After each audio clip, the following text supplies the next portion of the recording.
Hello, everyone. I hope all of you are doing safe and healthy. Very interesting topic at a time when COVID-19 has literally underlined the industry, right? And like Nikhil said, consumer is really becoming the focal point of really today's business. If you really look at the industry, is really mostly concentrating on bringing people to in-store shopping, worried about what they're buying, worried about tracking, not worried, tracking about, this brand switching and things like that. So, what's in play? Today's market conditions combined with the, fast changing consumer expectation necessitate retailers to accelerate digital innovation and transform traditional business models, right? I think a lot of it, what was yesterday, doesn't really work today. So there is obviously a need for certain innovation for retailers and manufacturers to think. And more importantly, like Nikhil said, I think it's extremely important that industry is now starting to leverage data and technology to perhaps enhance the consumer experience. We're seeing a lot of opportunity in terms of design, application, ever changing, ease of use, and things like that. And number two is growing the consumer loyalty. I think that's the key. Some of the topics that was touched upon is all about a low touch digital store. The pandemic has really caused a significant increase in sales, especially in the CPG world, right? Given most families are really at home with limited vacations, travel, eating out, and access to entertainment, really outside home. If you really look at, we've certainly seen, the way, the purchases and the behaviors from the consumer has changed. The focus is really more on, germ-free cleaning, providing for a safe and secure home, as well as products which can engage, the family, products which are health focused and emphasize on positive nutrition really have done extremely well, during the pandemic. Although the industry, especially people, the manufacturers, have struggled to control the rising of, literally the raw material cost, which we've seen last year, but they've conveniently passed on to the consumer, which is not impacted, really on sales. Across the world, given the lockdown measures, first wave, second wave, and the phased rollout of vaccines, most people are still not going to offices, really not visiting malls, cinemas, or traveling. This restriction in mobility, occupied with other economic indicators, such as job loss data and things like that, likely change the way the consumer, buying brands, as well as, the places where they would shop. Like said before, e-commerce is certainly a channel that's really gaining momentum. That has significantly grown, we all know, during the pandemic. Manufacturers are really looking at, getting more insights on this channel to plan their, one, of course, the availability. So your supply chain needs to be really top notch here. And more importantly, think about, creative way of, pricing and promotions, reaching the consumer. So they're inviting them to really do more shopping, right? Also, irrespective of the, return on investment from the online channels, most companies are increasing their online, media spends.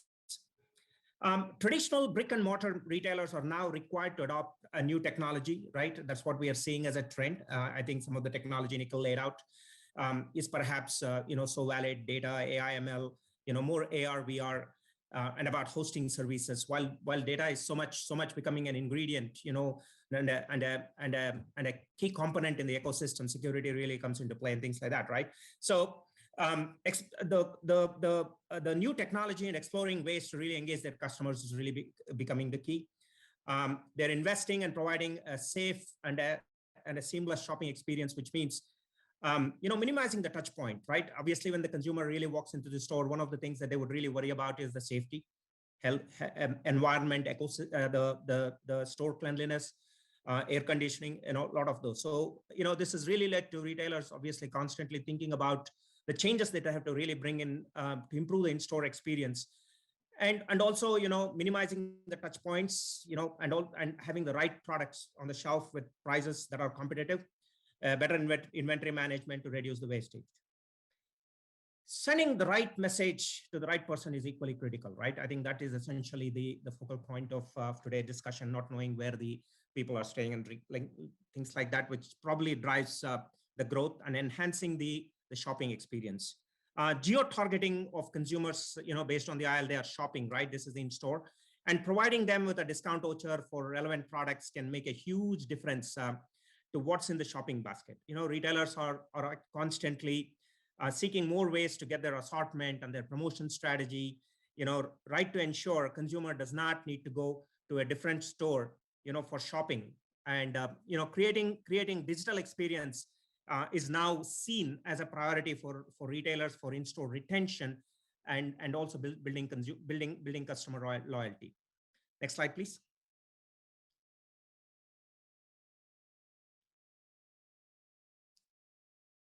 Retailers are now even more, right? This is what we do. I mean, working with retailers and manufacturers, and this is what we have seen, right? Even looking at the ways to ensure, they don't migrate to the other online channels. So HARMAN IoT-enabled solution, right? I mean, that's already talked about. Using sensors for intelligent tracking, and solutions thereafter, which is the data that we actually use. Smart vending machines, talked about kiosks, touchless kiosks. Then more importantly, the important factor is the air quality solutions. I mean, consumers are still really eager to come to the store, right? It's extremely important. The environment there is of the highest quality. So air quality solutions is really picking up some steam, right? IoT-based air quality is perhaps is one area, that we see is gaining momentum, right? AIML, for better analytics and opportunities for building personalized customer experience. That's another area. AIML has been there, but of course, the scope is little more detailed, primarily because of the variety that's available today. Is really making that as a very, very key space, for people to work on. Automation, smart shelves, automated checkout, these are all talked about, and I concur. Allow users, basically to provide, safe shopping experience in the store with minimal contact. Another thing is about what we see is, Wi-Fi enabled stores, using, sensors, basically to help, target individuals. Beacons really is another focus area within the geographical area with the right promotion offers that is being pushed. HARMAN has invested heavily in some of these initiatives to provide retailer better insights to consumer behavior and their inventory planning. I think Nikhil touched upon. I think we're working, enhancing some of our products to really expand the pandemic opportunities that we're seeing. New data sources is another thing that's constantly emerging. Some of them such as COVID indicators. I know for people who are in analytics, perhaps is an important factor that we all needed to work on to make sure the models are just considering these factors in the output.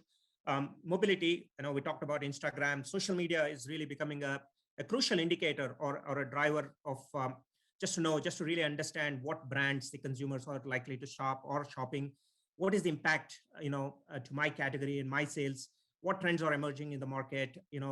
We're constantly tracking these data sources together to gain new insights for the same. E-commerce, I touched upon e-commerce, but this is really becoming a very, very important area that is seeing a significant growth. Retailers are now looking to get more insights really within this channel. Example, retailers are interested in knowing the price points and price gaps they should be maintaining within the channel across their brands, as well as trying to understand, how should they price the product within their store based on the competitive intelligence, right? And while manufacturers are considering unique distribution opportunities, niche products, seasonal products, right, might be sold exclusively through specific retailer arrangements. New products may be launched through specific stores. E-commerce is also, once upon a time, just before pandemic, right? The package size was sold only in particular channel. For example, Walmart carried, the big pack, family pack type of things. Now the other online channels have also learned, primarily because of the need and the consumer ask. So they're starting to really, place them also on the shelf, and that's the change that we're also seeing. Search in the online business is really a known factor, right? But how do you really target the consumer, right? How do you really get the consumer to really purchase on the store, right? So I think that's the key. Today, video platform is probably gaining momentum. Static images are giving way to streaming video to better convey the product and the brand value. Opportunities to bring alive product and in-store experience, right? OTT combined with AR VR for brand promotion and advertisement is becoming another channel to target consumers. Just to give you an example, one of the jewelry brand, by the way, managed to clock in the last 2 months about 11 million sales, right?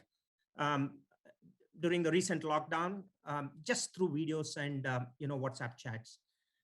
That's how the power of messaging and the newly created channel is allowing everyone to really try and attract consumers, right? We're also seeing the emergence of video shopping platform or shopping apps for discovering, evaluating, and buying products all in one place. I think Google launched something recently. There are other apps that's already there, kind of really evolving, solving some of the problems really during the pandemic, and where it's preventing people to really visit shops, and how can they sit at home and gain or rather experience, get the similar experience as if they were to really shop and things like that, right?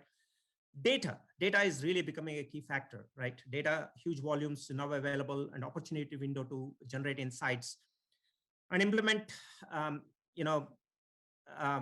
AI/ML has emerged as one of the key areas to provide predictive insights to retailers and manufacturers. IoT devices provide variety of data on consumer behavior. Supply chain and assortment, again, is going to be the key in terms of how you change really based on shelving the right product in the right store. Forecasting, pricing analytics, and variety of analytic techniques now include COVID indicators as one of the variables which impact sales. We also adjust for the spikes in sales that happened earlier in March 2020, so as to forecast the right demand in the out years, right? Online data integrated with offline to help drive decisions on pricing, market mix, assortment. Our models on market mix focus on attribution for each media type, as well as the return on investment from specific services. Our pricing analytics, as an example, is able to leverage retailer pricing across a variety of retailers, providing insights on price points, gaps.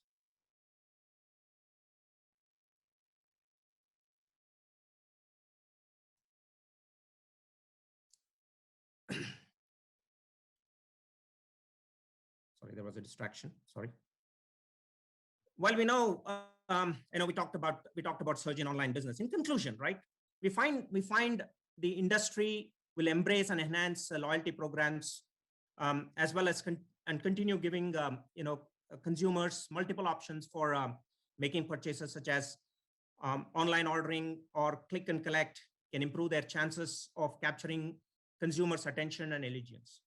While consumer sentiment remains in the recovery mode from the global health and financial crisis that started way back in March 2020, recent survey results find that consumer self-reporting of their financial health in Q1 2021, that's a recent study, is on par with the pre-pandemic Q1 2020 levels. So however, there appears to be a delta between the consumer sentiment and actual consumer shopping patterns. That seems to be an opportunity. Despite positive outlook, consumer habits formed during the pandemic may be here to stay. With the consumer reporting, they still prefer to shop at fewer stores and are less inclined to clip coupons, right, due to the risk of hand-to-hand contact. However, we also see that there is an apprehension about clipping coupons has not lessened consumers' desire for a deal with a majority of respondent reporting habits, such as trying a new lower priced bands or buying store brand products primarily to save money, right? All right, that's all I had for my part.